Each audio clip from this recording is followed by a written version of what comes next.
The man stormed into my grocery store just before closing time, his face twisted with anger. His coat was torn, his boots muddy, and he kept one hand clenched in a tight fist. He looked dangerous. "I need medicine," he barked at me. "All the children's fever reducers you have, cough syrup too, everything." My heart pounded. Was this a robbery? His eyes were wild, desperate. He paced back and forth as I gathered the items with trembling hands. "Hurry up!" he snapped, making me jump. I rang up the purchases, nearly $200 worth of medication. He threw crumpled bills on the counter, grabbed the bags, and rushed out into the rain. Something made me follow him. Maybe it was curiosity, maybe concern.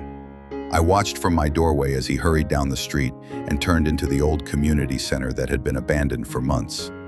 Through a broken window, I saw lights, candles and flashlights, and then I heard it. Children coughing, crying softly.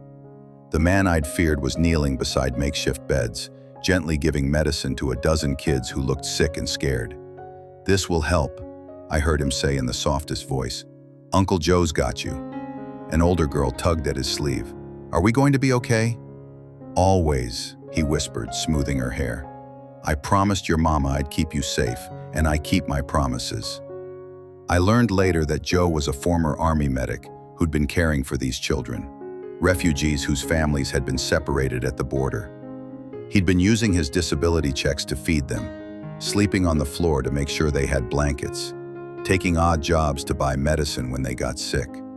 The dangerous man I'd feared was fighting a one-man war against a system that had failed these children.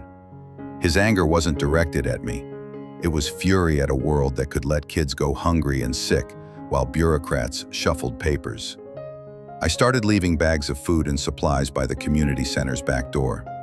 Joe never knew it was me, but sometimes I'd see him find the donations and watch his shoulders relax just a little. Not all heroes look the part. Sometimes they look tired, angry, and desperate because they're carrying weight the rest of us can't even imagine.